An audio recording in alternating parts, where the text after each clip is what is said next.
la raigambre, el crecimiento y la tenacidad del movimiento. En cambio, el comienzo de la guerra civil por parte de la burguesía no reveló ninguna fuerza, ningún grado de conciencia de las masas, ninguna raigambre y ninguna posibilidad de victoria. La alianza de los demócratas constitucionalistas con los eseristas y los mencheviques contra los bolcheviques, es decir, contra el proletariado revolucionario, ha sido probada en la práctica durante varios meses. Y esta alianza de los kornilovistas, agazapados temporalmente con la democracia, ha conducido, de hecho, no al debilitamiento de los bolcheviques, sino a su fortalecimiento, a la bancarrota de la coalición y al reforzamiento de la oposición izquierdista, incluso entre los mencheviques. La alianza de los bolcheviques con los eseristas y los mencheviques contra los demócratas constitucionalistas, contra la burguesía, no se ha probado aún. O para ser más exactos, ha sido probada solo en un frente, solo en el transcurso de 5 días, del 26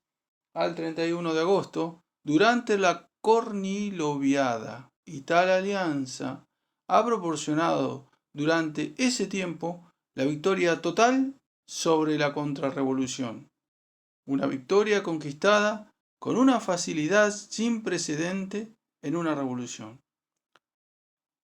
Ha proporcionado una derrota tan demoledora de la contrarrevolución burguesa, terrateniente y capitalista, aliado imperialista y demócrata constitucionalista, que, desde este punto de vista,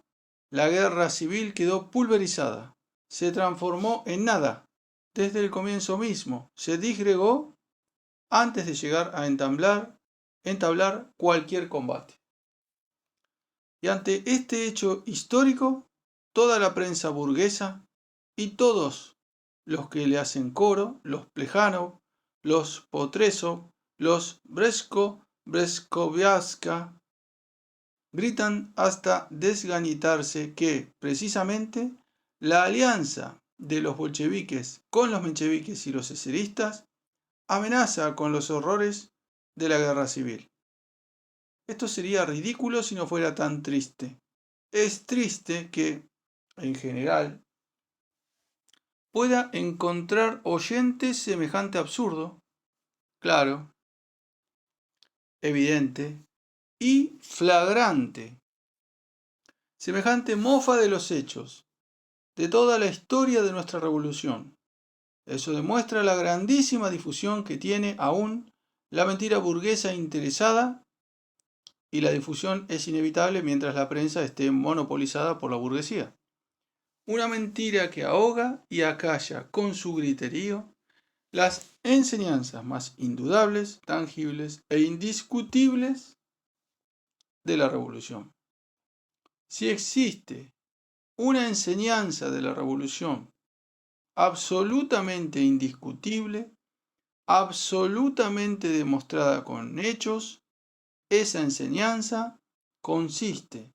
en que solo la alianza de los bolcheviques con los eseristas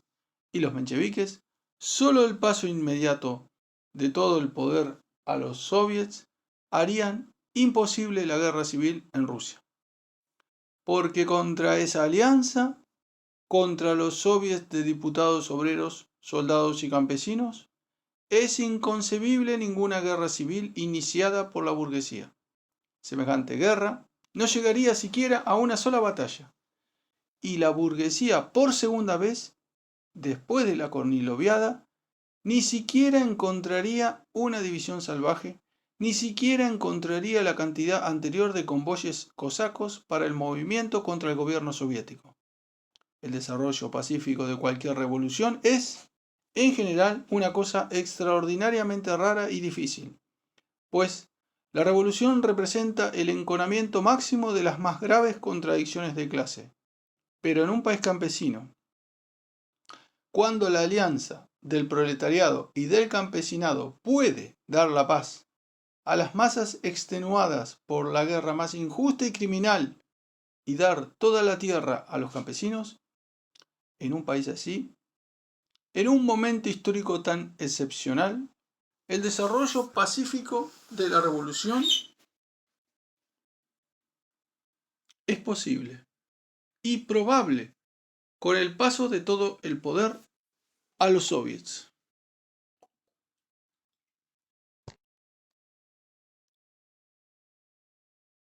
Dentro de los soviets, la lucha de los partidos por el poder puede seguir una vía pacífica si los soviets son plenamente democráticos, si renuncian a los hurtos mezquinos, al latrocinio de los principios democráticos, como es la concesión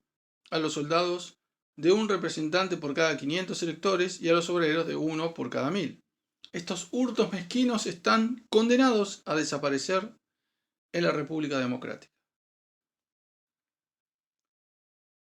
Contra unos soviets que entreguen sin pagos de rescate toda la tierra a los campesinos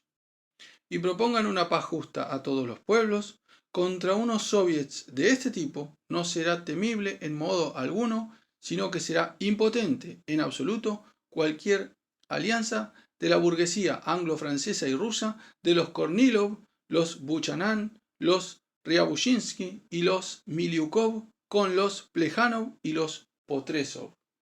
Es inevitable, por supuesto, la resistencia de la burguesía a la entrega de la tierra, sin indemnización a los campesinos, a la realización de transformaciones semejantes en otras esferas de la vida, a una paz justa y a la ruptura con el imperialismo. Mas, para que la resistencia llegue a la guerra civil, hacen falta masas, por pequeñas que sean, capaces de pelear y vencer a los soviets. Pero la burguesía carece de esas masas y no tiene de dónde sacarlas. Cuanto más rápida y resueltamente tomen los soviets todo el poder, con tanta mayor rapidez se escindirán las divisiones salvajes y los cosacos se escindirán en una ínfima minoría de kornilovistas conscientes y una abrumadora mayoría de defensores de la alianza democrática y socialista, pues entonces se tratará precisamente del socialismo, de los obreros y los campesinos. Al pasar el poder a los soviets, la resistencia de la burguesía conducirá a que decenas y centenares de obreros y campesinos, cuyos intereses exigirán luchar contra el engaño del pueblo por los capitalistas, espiarán, vigilarán, controlarán y pedirán cuentas a cada capitalista. Las formas y los métodos de esta contabilidad y este control han sido ideados y simplificados precisamente por el capitalismo, precisamente por creaciones de los capitalistas como los bancos, las grandes fábricas, los consorcios, ferrocarriles, correos, sociedades de consumo y sindicatos. A los soviets les será suficiente castigar a los capitalistas que eludan la más minuciosa rendición de cuentas o que engañen al pueblo. Les bastará con confiscar todos sus bienes y encarcelarlos por poco tiempo, para romper de este modo incruento toda resistencia de la burguesía, porque el control y la contabilidad se harán universales, todopoderosos, omnipresentes e invencibles precisamente por medio de los bancos, una vez nacionalizados, precisamente por medio de las asociaciones de empleados, por medio de correos, de las sociedades de consumo y de los sindicatos. Y los soviets rusos, la alianza de los obreros y de los campesinos pobres rusos, no están solos en sus pasos hacia el socialismo. Si estuviéramos solos, careceríamos de fuerzas suficientes para cumplir esta tarea hasta el fin y por medios pacíficos, pues esta tarea es, en el fondo, internacional. Pero tenemos una reserva grandiosa, el ejército de los obreros más avanzados de otros países, en los que la ruptura de Rusia con el imperialismo y con la guerra imperialista acelerará de manera ineluctable la revolución obrera socialista que está madurando en ellos. Venceremos, camaradas.